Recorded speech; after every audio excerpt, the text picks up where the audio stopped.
Good afternoon, sir. Good afternoon. Good afternoon, everyone. Good afternoon, sir. Good afternoon. Good afternoon, sir. Sir, good afternoon. Good afternoon. Acha, today is your first class, right? Today is your first class pertaining to your environmental studies course. Good afternoon, sir. Good afternoon. So, before I begin officially with the class, I would just like to talk Good afternoon, about sir. our subject. Good afternoon. And then I would like to talk about the question paper pattern, what kind of questions you can expect. And then obviously we will just begin with some introductory concepts pertaining to the subject. Okay, now as far as your subject is concerned, environmental studies, now you must remember that this subject is compulsory for everyone. So whether you are from a science background or arts or commerce, whatever may be your background, you must compulsorily study the subject. And remember, not only passing is important, but also scoring good marks is important, because whatever marks you score, that will be tallying up to your SGPA, or maybe at the end of all the 6 semesters your CGPA. So obviously, as you study your other subjects, whatever honors subjects you have, whatever GE papers you have, at the same time you must pay equal importance to your environmental studies also. So the subject as a whole, you can say it does not contain much of scientific complications. It does not have difficult mathematical calculations. No laboratory work is involved. So it is meant practically for everyone. It's quite scoring. Okay, so after I talk about these things, the next thing I would like to talk about is the pattern of the question paper. Now, as far as your marks distribution is concerned, like all other papers of your what you can say CBCS framework, this paper will also consist of 50 marks. So it's a 40 plus 10 pattern. It's a 40 plus 10 pattern. So the 10 marks will be your internal papers, and the remaining 40 marks that you have, that will be your external examination. That will be the external examination. So regarding the internals, there is nothing much to worry. So I'll be completing a part of the syllabus. Based on that, I'll be conducting your internals, and then it will be quite easy actually. All of you should get good marks in your internal. Now, as far as the external is concerned, your external question paper will be sent by the university, KNU, that is Kazi Nazrul University, and your question paper will be broken up into 4 sections. Now the first section, it will consist of 1 mark questions. The second section will consist of 2 marks questions. The third section will consist of 5 marks questions, and the last section will be consisting of essay type questions. So one thing is very prominent, that the first and 2 sections does contain your short answer type questions. First section is very short answer, VSA, and the second section is essay. Essay means short answer type questions, and the third section is long answer type, and the fourth section is essay type. Now, from the first section, you will be requiring to answer any 5 questions. From the first section, you will be requiring to answer any 5 questions. From the second section, you will be requiring to answer any 5 questions of 2 marks each. From the third section, you will be requiring to answer any 3 questions of 5 marks each. And from the last section, you will be requiring to answer only 1 question, an essay type question, only one, consisting of 10 marks. So if you add up, that will be amounting to 40. So 40 plus 10, this is your overall pattern. Now, pertaining to your books, now those who are giving the examination in the English version, which I think all honors students, because you are studying BSc honors, I would suggest you to give the exam in your English version. So those who are giving in the English version, I am just writing the name of the book through which you can continue your studies. So the name of the book which I would suggest you is Perspectives in Environmental Studies. I am writing down the name of the book, Perspectives in Environmental Studies, and it's written by, the name of the authors are Anubha Kaushik and CP Kaushik. The name of the authors are Anubha Kaushik and CP Kaushik. Anubha Kaushik and CP Kaushik. So this is the book which you can refer to in English version, and যারা বাংলা ভার্সনে exam দেবে তাদেরকেও আমি দুটো বুকের নাম বলে দিচ্ছি। তো তবে প্রেফারেবলি চেষ্টা করো ইংরেজিতে দেওয়ার, কারণ অনার্সটাও তোমরা ইংরেজিতেই পড়বে। যারা বাংলায় দিচ্ছ তারা এই বুকসগুলো পারচেস করতে পারো। Doctor Anish Chattopadhyay, it's a very standard book, or you can also go for Dr. Pritha Bhattacharya. You can also go for her book. This book is also quite good. Dr. Pritha sir Bhattacharya. English বুকটা কি green colour cover আছে? সেটা তো বলতে পারবো না, because the books keep on changing every year. নতুন editions হলে I am not much aware. Sir আমি দেখলাম ওটা সিপি কৌশিক আর হ্যাঁ, খালি এডিশনটা চেক করে নেবে, try to purchase the latest addition, তাহলেই হবে। ওকে, and that was about the books. And now, as far as the syllabus is concerned, did I give you the syllabus? In your group? No. Yes sir. I've given the syllabus in your group, no? Yes sir. Acha, তাহলে if you have the syllabus, you can stick to that syllabus. Or try to attend the classes. Generally, whatever is taught in the classes, that should be enough. Okay, so after talking about these things, let us begin with the first chapter, that is the introductory chapter. So will we get notes after the classes? Notes নিয়ে চিন্তা নেই, I will be providing you with some notes. আগে একটু সিলেবাসটা পড়ে নিই, আমি একটু পড়িয়ে নিই, তারপরে নোটস প্রোভাইড করে দেবো। Don't worry, you can also purchase the book. And এমনি সাবজেক্টটা ইজি আছে, it's quite easy, there is nothing much to worry. Okay, let us begin with the first chapter, which is primarily an introduction to the environment. Now, as far as the word environment is concerned, the word environment has been derived from a French word, environ. The word environment has been derived from a French word, environ, and this word environ means to encircle or to surround. The word environ means to encircle or to surround. So please keep that in mind, that the word environment has been derived from the French word environ, which means to encircle or to surround. So after looking at the root of the word, then we must try to understand the meaning of the word. So a very common meaning of the word which you can assert is that environment means to encircle. So whatever which is surrounding us, whatever which is encircling us, that makes up our environments. But in a scientific sense, we can define the environment as the sum total of all physical, chemical, and biological factors which affect the life of an organism. So in a scientific sense, we can define environment as the sum total of all physical, chemical, and biological factors which affect the life of an organism. That is how we define an environment. Now you must remember that this planet's environment, our Earth's environment, you can divide into several types. Different authors have different outlooks pertaining to the subdivisions of the environment, but as far as we are concerned, we can grossly divide the environment into two broad types.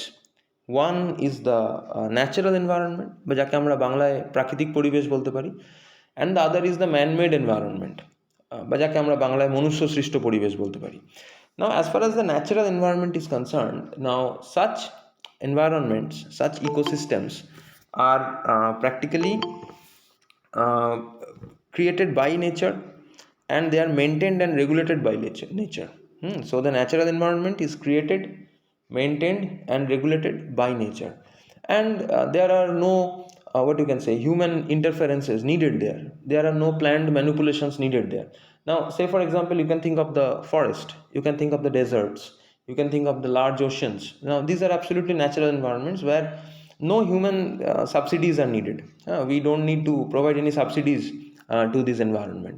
Now subsidies money, for example, you don't go to feed the tiger in the forest, neither do you go to feed the rivers in to feed the fishes in a river, or nor do you go and add fertilizer to the equatorial rainforest. So that means there is no need for any subsidies as far as these natural systems are concerned.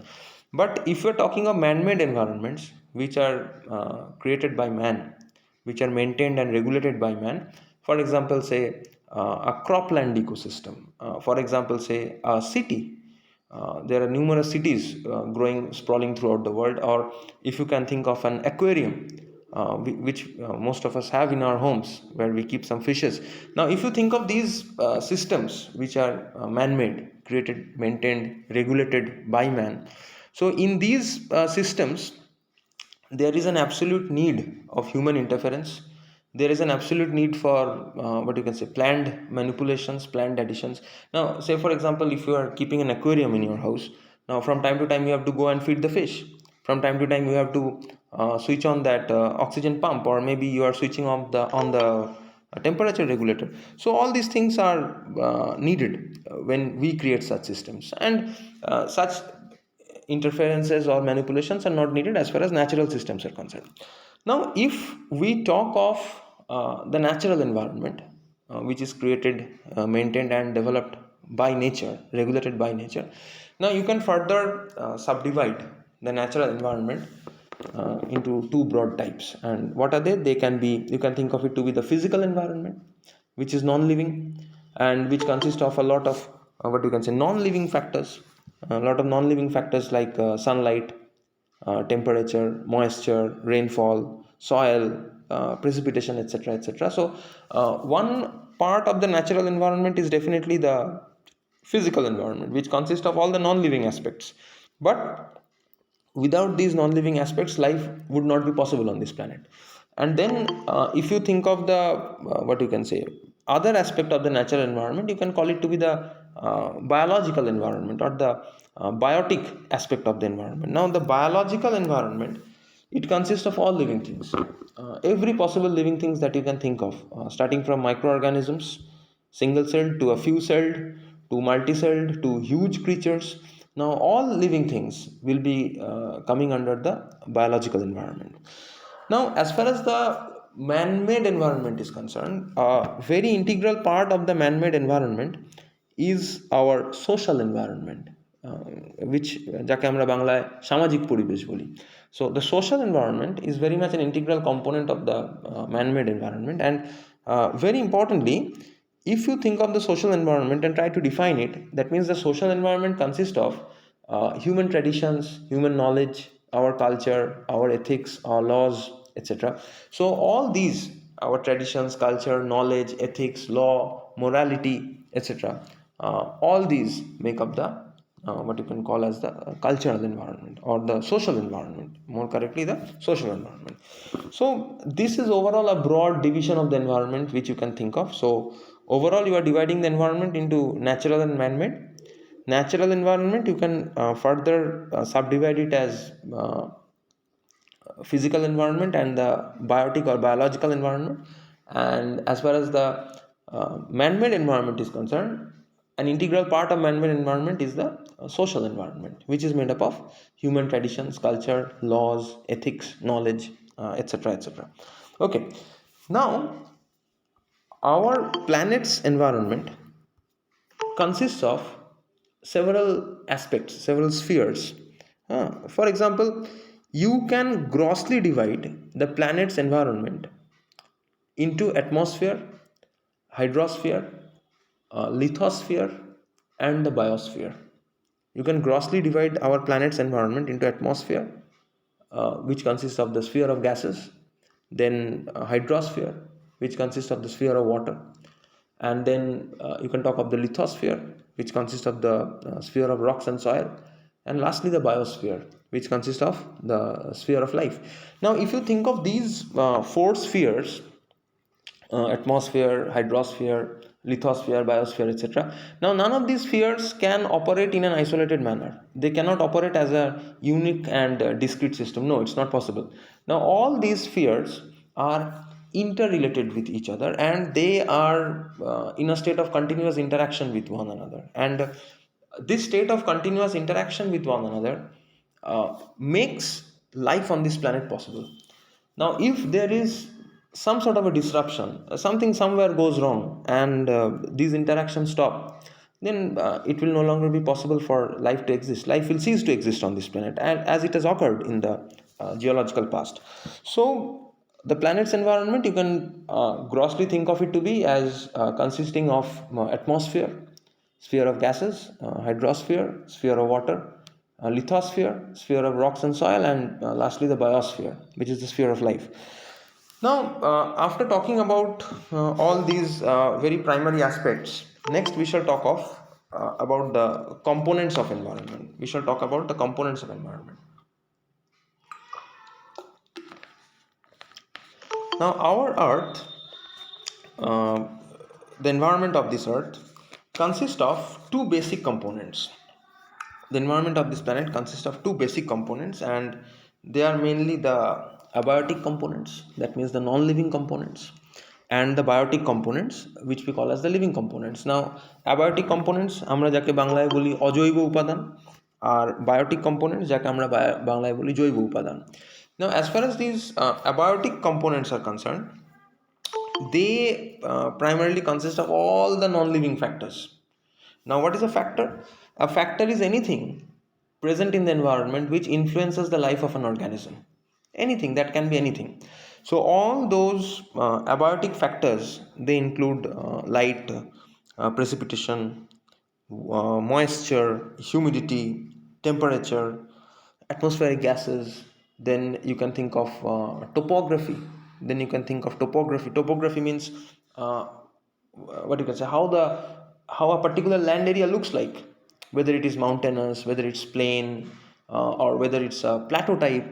So that is what is called as topography, and all these non-living factors in one way or the other influence life on this planet. Now, if you are thinking of the biotic components, that is the living factors, now they will include, as I said, all plants, all animals including human beings, all microorganisms, both harmful as well as beneficial, all decomposers which break down the dead and decaying in the ecosystem and thereby recycling the nutrients, fungi, bacteria, whatever you can think of. So whatever is living, that will be coming under your biotic components. So overall, the two major components of the planet's environment consist of the abiotic ones, uh, which are the non-living, sunlight, temperature, etc., and then comes the biotic ones, which are the living ones.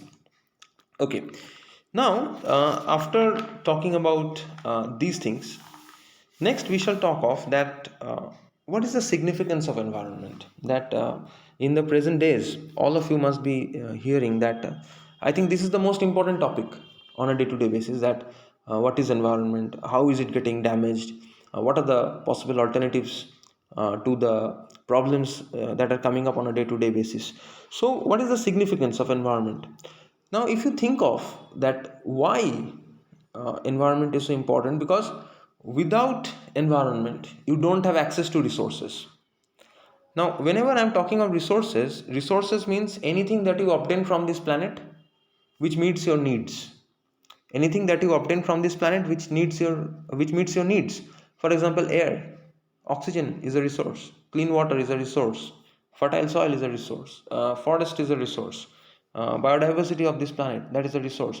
So all these resources are ultimately supplied by the environment. So if there is no environment, or if there is an environment whose quality is deteriorating, connected to that, the resources which the environment will provide to you, its quality will also deteriorate. And if you are trying to sustain on a deteriorated resource quality, obviously the quality of your life is going to deteriorate. You cannot have a healthy life by drinking impure water. You cannot have a healthy life by breathing impure air. So all these aspects pertaining to resources are absolutely provided by the environment. So if you want to get a good and sustainable supply of resources from this planet, so you must ensure that the planet's environmental quality is also maintained, or what you can say, bettered. So if that can be done, we can ensure a good quality of resource supply for a very long time. So what I'm trying to say is that without environment, life is not possible. So one of the primary significances of the environment is to support and sustain life. That is one of the primary requirements. And in the present day world, you must be knowing that there are multiple ways by which we are damaging the environment, and we will be talking about those aspects as we come up in later classes. So the next topic about which we shall begin our discussion is the importance of environmental studies.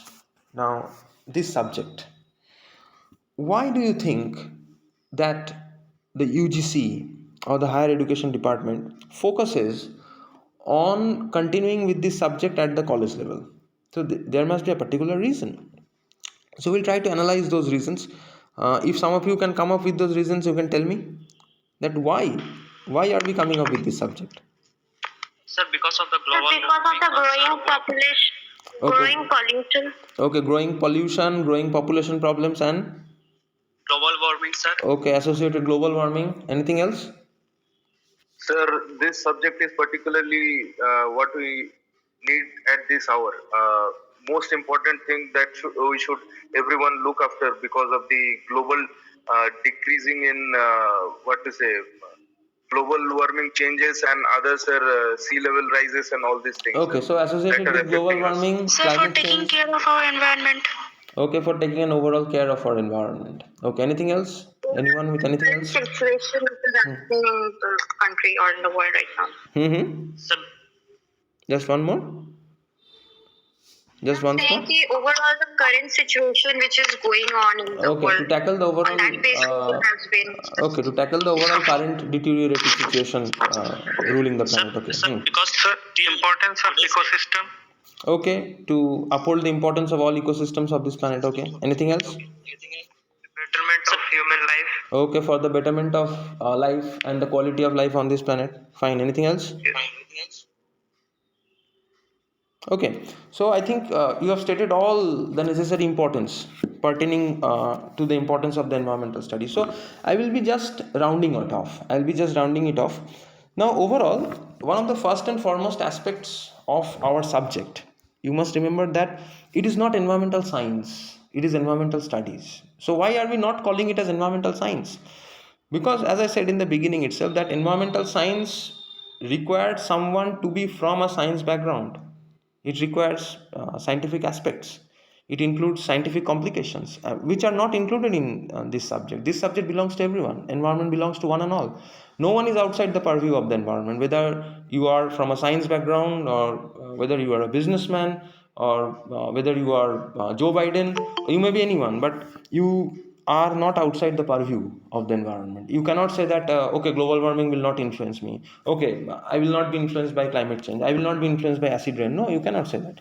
So one of the first and foremost aspects which the subject has to offer to us is that environmental studies highlights the environmental issues of global importance, as you have named several of them, like global warming and associated climate change. Then comes the problem of ozone depletion. Then comes the problem of acid rain. Then comes the problem of global biodiversity loss. So all these are absolute global problems which have a local root, obviously, and the solution to these problems will definitely require a lot of international cooperation. You cannot solve global warming on a local basis. You cannot plant a few trees in your locality and claim that global warming is solved. No, that's not possible. The next thing which environmental studies does offer to us is it tells us about the problems associated with modernization. Now, in the present day world, you must be hearing this word, modernization. We have become modern. We are using a lot of technologies, and whenever you are thinking in those terms, modernization. Now, remember, modernization also comes with a whole bag of problems. You cannot have a modern lifestyle without a bag of problems. It's not possible, because the moment you consume, from the same moment you start generating waste. So consumption goes with waste generation. So some of the problems of modernization which we are facing nowadays is say industrialization, unplanned industrialization, which is leading to a lot of pollution problems, pollution of air, water. Then you have noise pollutions, etc., etc., and associated with it is a lot of health issues, a lot of public health deterioration issues. Okay, then comes the problem of, you can say, urbanization, unplanned urbanization, which is very prominent in the third world. If you just look at our city, Asansol, the city has changed a lot right from my childhood. Say 20 years back when I was a child, the city was not like this. It was a comparatively smaller city. Less number of people used to stay here. But as time passes by, as lifestyles change, as the patterns of resource consumption change, Urbanization also keeps on, and what we can see is a sprawling unplanned urbanization, and associated with it comes a lot of problems of sanitation, problems of developing slums, problems of increasing infectious diseases, which can be airborne, which can be waterborne, etc., etc. Then, if you think of the modern transport system, if you analyze the modern transport system, is absolutely based on fossil fuels, primarily petroleum, petrol and diesel. So the moment you are burning these, obviously you are causing a lot of air pollution. You are contributing to global warming. You are adding to your carbon footprints. You are not decreasing the carbon insignia, rather you are enhancing the carbon insignia. You are adding to your carbon footprints, and you are not getting any carbon credits for that.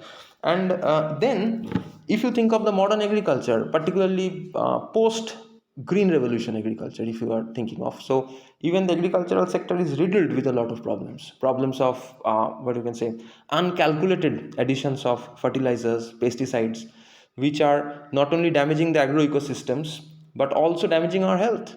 It is damaging what you can say, the biodiversity of these agro ecosystems. The unplanned application of pesticides, it is killing the non-target species, and some of those non-target species may be absolutely beneficial for restoring agricultural health.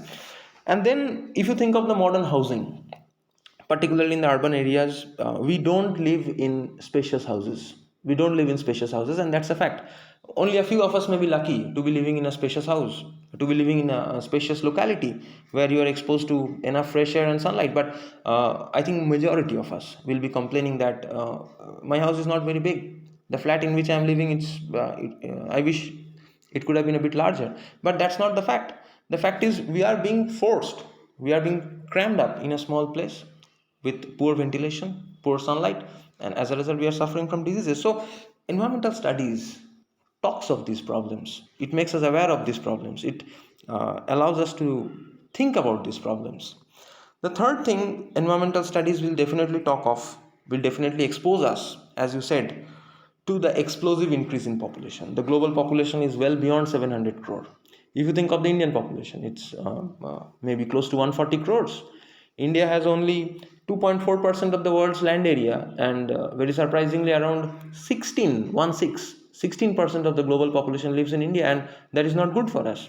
It leads to multiple problems of food insecurity, problems of energy insecurity, problems of job insecurity. So a multiple set of insecurities come up with your exploding population, and this exploding population is particularly a problem of the third world countries like India, Bangladesh, Myanmar, Brazil, Argentina, Sri Lanka. Now this is the third world where you get a lot of problems.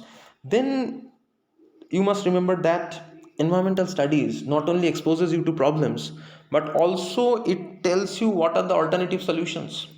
Now problems are there, but you must also talk of the alternatives. So say for example, one of the best situations you can think of is investing on alternative energy, because the modern economy, the entire global economy, is based on coal and petrol. You need power, you have to burn coal. You need transport, you have to burn petrol. But with the burning of these fossil fuels, we generate tremendous amounts of pollution. So it's time that we started not only thinking of but investing on alternative energy like solar power, like wind energy, like geothermal energy. So there are multiple alternative energy sources. So environmental studies not only talks of problems, but it also talks of solutions. And lastly, and very importantly, you must realize that development is something very important. Development is a way of life, but you cannot develop without the environment. So if say tomorrow you cut down all the trees of this planet, so you will have all the wood. That's a resource. Utilizing that wood, you can make a lot of furnitures. You can build a lot of houses. But by cutting down all the trees, you will also be cutting down on the oxygen content of the Earth's atmosphere. So that is not development at all. So development and environment must go hand in hand. So that means what environmental studies tries to focus on is that there should be development, but it should be maintaining some sort of an equilibrium with environment.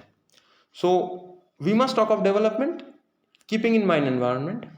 At the same time, we should not only focus on environment, Because if you continuously talk of environment, we should not cut down trees, we should not build roads, that is also not possible.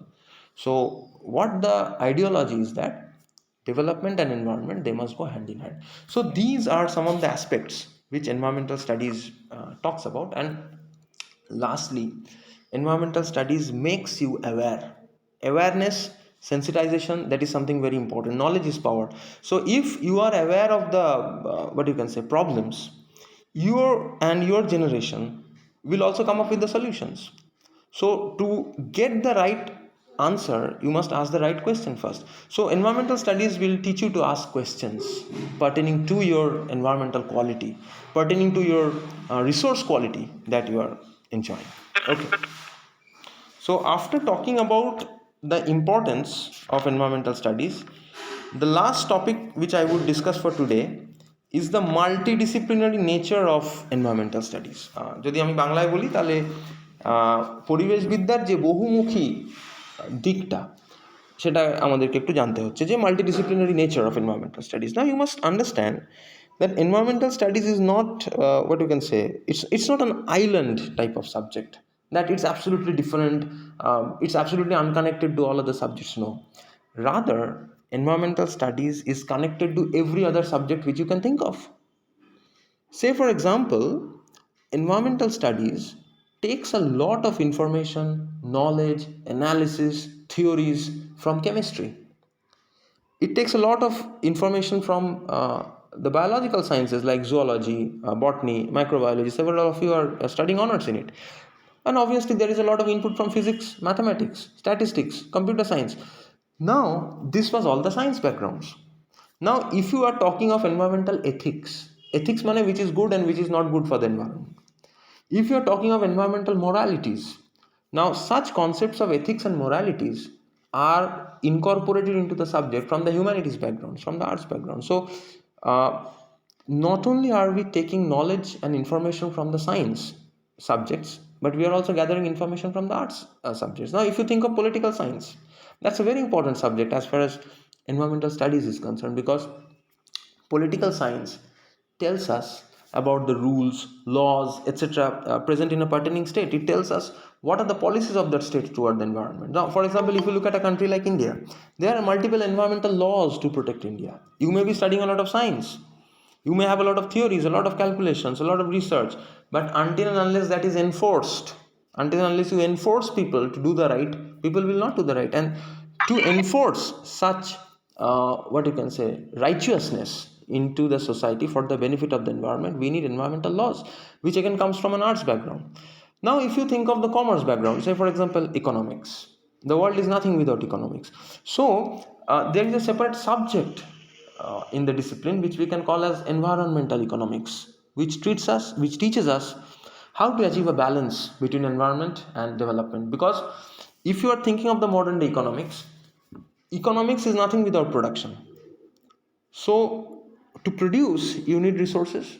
And from where do you get these resources? You will be getting these resources from the planet's environment. You cannot collect resources from a far distant galaxy and bring it onto this planet. That is not possible.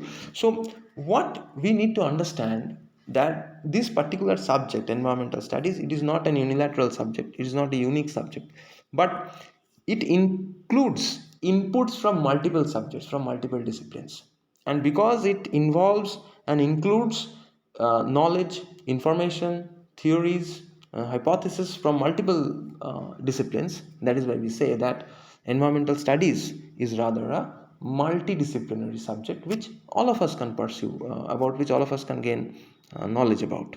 Okay, so with that we come to the end of today's discussion. Achha, those who could not attend the class, just tell them not to worry, because very shortly I'll be uploading the class lecture directly in my YouTube channel, and I'll be giving the link to you in the group, and via the group you can definitely listen to the lectures at your leisure. So if you have anything to ask, you can ask me. যদি কারো কিছু জিজ্ঞাসা থাকে বলো। Anyone, if you have any queries pertaining to today's class, যদি কিছু doubts থাকে জিজ্ঞেস করতে পারো, else I'll be closing the class then. Okay, since sir class का ड्यूरेशन कितना होता है?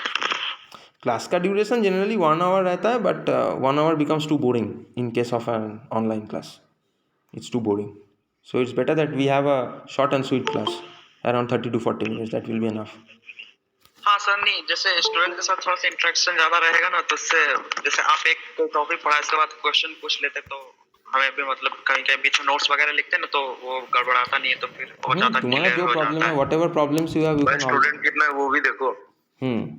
That is also a factor. There are a huge number of students, around 94 right now, and whatever problems कई you have, तो join भी नहीं कर पाए।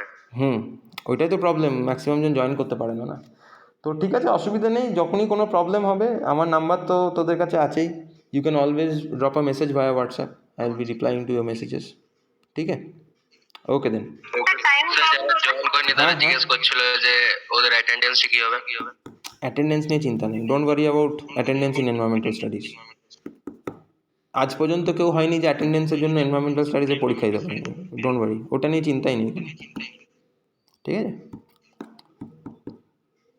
আরেকজন যেন কে কি জিজ্ঞেস করছিলি বল। টাইমিংটা এটাই থাকবে, every Wednesday around 2 PM, every Wednesday around 2 PM। ঠিক আছে, বল। স্যার বলছি স্যার ক্লাস কি তাহলে রোজ মানে প্রতি সপ্তাহে তাহলে ওয়েডনেসডেতে হ্যাঁ, প্রত্যেক সপ্তাহে করেই হবে? ওয়েডনেসডে আধা ঘন্টা 40 মিনিট করেই ক্লাস করবো আমরা। তার বেশিক্ষণ হলে বিষয়টা খুব বোরিং হয়ে যায়, তখন আর তোর ভালোও লাগবে না। Okay sir, okay sir. আর কিছু, এনিথিং এলস? স্টাডি মেটেরিয়াল থাকলে যদি গ্রুপে দিয়ে দিতে। দিয়ে দেবো, সেসব আমি আস্তে আস্তে প্রোভাইড করে দেবো, আগে কয়েকটা ক্লাস হোক, ঠিক আছে, সেগুলো আমি প্রোভাইড করে দেবো। PDF কিছু ফাইলস নোটস আমি দিয়ে দেবো। গুড আফটারনুন স্যার, আমি একটা কোয়েশ্চেন করছিলাম, আমি অ্যাকচুয়ালি জয়েন করতে পারিনি, তো স্যার নোটস গুলো আপনি কোথায় দেবেন? নোটসগুলো গ্রুপে দিয়ে দেবো। Okay sir, thank you sir. ঠিক আছে, আর কিছু? স্যার বলছিলাম মানে বইয়ের নামটা একটু গ্রুপে লিখে দেবেন। বইয়ের নামটা আমি একবার দেখ চ্যাটে লিখে দিলাম, তুই চ্যাট বক্সটায় যা, চ্যাট বক্সটায় দেখ, আমি বাংলা ইংলিশ দুটোই নাম লিখে দিয়েছি। একটু চ্যাট বক্সটায় দেখ। স্যার বাসে এই বই কিনলে হয়ে যাবে তো? সব পড়ছে না স্যার, একটু যদি আবার বলে দেবেন। আচ্ছা, আমি গ্রুপে লিখে দেবো। Sir latest edition 6th edition আছে। লেটেস্ট এডিশন 6th এডিশন আছে। ঠিক আছে, তুই 1 বছর পুরনো বই কিনলে অসুবিধা কিছু নেই, 1 বছর 2 বছর। স্যার এই বইটাতে হয়ে যাবে? হ্যাঁ, এনাফ। ঠিক আছে, ঠিক আছে, তাহলে এন্ড করবো। Thank you sir. স্যার বলছিলাম আপনি মানে যে বইটা বলেছেন সেটা তো চ্যাটে দেখতে পেলাম না স্যার, ওটা হোয়াটসঅ্যাপে চ্যাটে লিখে দেবেন একটু। আচ্ছা, লিখে দেবো, ঠিক আছে, লিখে দেবো। ওকে, চলো।